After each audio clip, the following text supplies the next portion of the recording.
All right, so here we are in the spring of 2021, and last summer we were playing with the boards, and I picked this board out and I was showing you. Uh, we've got the bindings are equal to my other board, so it's a natural stance for me. This is my powder board. We actually got to ride powder a couple of times this year, which was great. Um, it's got a nice rise in the front. It was set up just wonderful because of the other boards that I've been riding, and I'm standardizing the way I hold my legs and hold my body. So this thing rode very, very nicely through powder. So can you just kind of highlight what each piece of the board was and how it performed for you, starting with the front? Okay, nose is a wee bit longer, give me more lift Float? in the front, more front. Uh, there's a curve in this that is different than my other board, so it tends to rise up and then stay there, which is much better. I don't have to be surfing, wiggling, dropping weight. Um, Edges were good. I could survive when I came off the powder or off the crud into a piece, so there's still edges on it. It floats very nicely. Because this was set back a little more. Uh, Again, riding the back leg a little more in powder, and that came natural from the stance.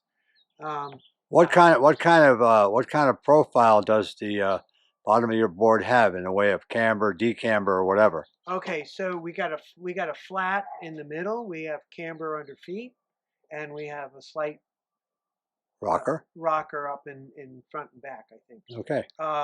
And that also helps in the when I stand on it, that raises that front.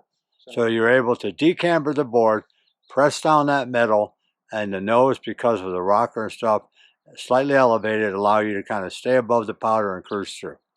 Okay? You said that, and I understood it, and I know that's happening, and I can't make that sense. All right. So let's go to your other board. It was new last season. I got to ride on it a little bit. We spent the early part of this season on the rock board, and then I got out on this, and boy, was it fun. It's got the magnet traction, and so the edges bite beautifully for carving. Um, it it responds with a liveliness that the other ones are a little more flappy.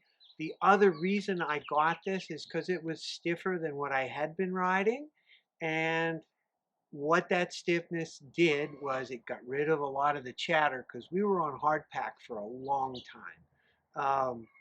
It cut in very nicely. The edges were, the edges are sharp, but the magnet traction holds better, I believe. Okay. And that board is a twin board. And it's for the viewers looking in, you can see the same distance on nose and tail there. Yep.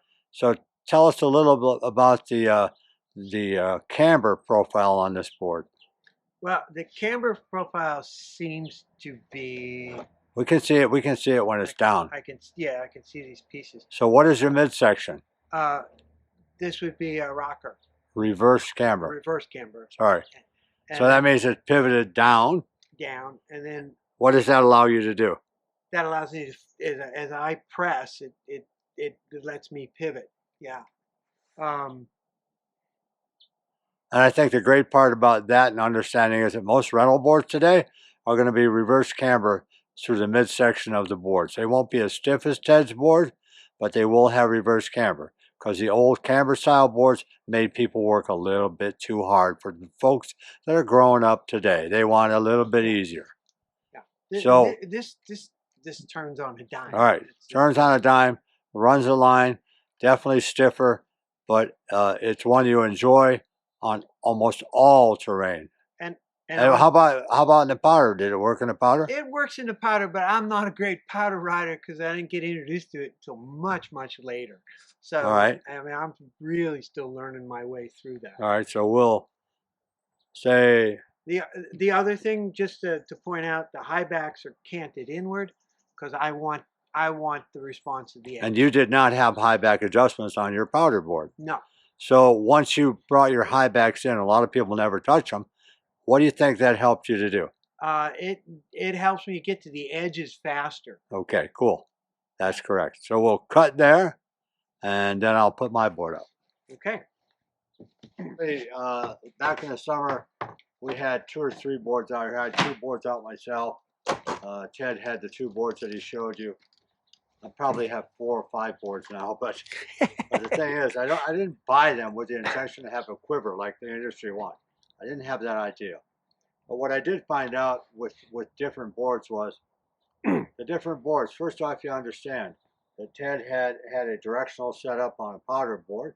Ted had a twin setup on a twin board, dead even. The boards I've been riding this year, this is a directional board. It's a wide directional board. It's got more nose, less tail. It's got a stiffer nose, sorry, a softer nose and a stiffer tail. Longer nose, takes a little bit longer to get it going. It has full camber, which is this shape. You got to depress this board. You got to work it down in order to get the riding effects out of it. This tail is stiffer than the nose. So what happened to me then is I'm out riding, having a good time, and I want to go switch. Uh-oh, this side doesn't function as fast as this is into the board, and it's not necessarily made to ride switch. You can, but you struggle with it. And how I struggle with it is I don't seem to feel the rotation and the twist of the board out here early enough to get into the switch, and I end up kind of going in with more of a hip move than a rotary move. So it stalls me a little bit, although I can ride it that way. So also another thing I did, for years and years, I rode 15 positive, 15 negative on all of my boards. Now I'm riding each board with a different foot setup, but with the same what we call stance separation. So here I have a 18-degree forward foot and a -6 back foot. Because I'm trying to ride this direction most of the time. I'm trying to lay over a carve or a skid, and I don't really intend to ride this side. I can tail press this. I can almost nose press this. This board overall is stiff. It's relatively stiff. So that's something you need to know.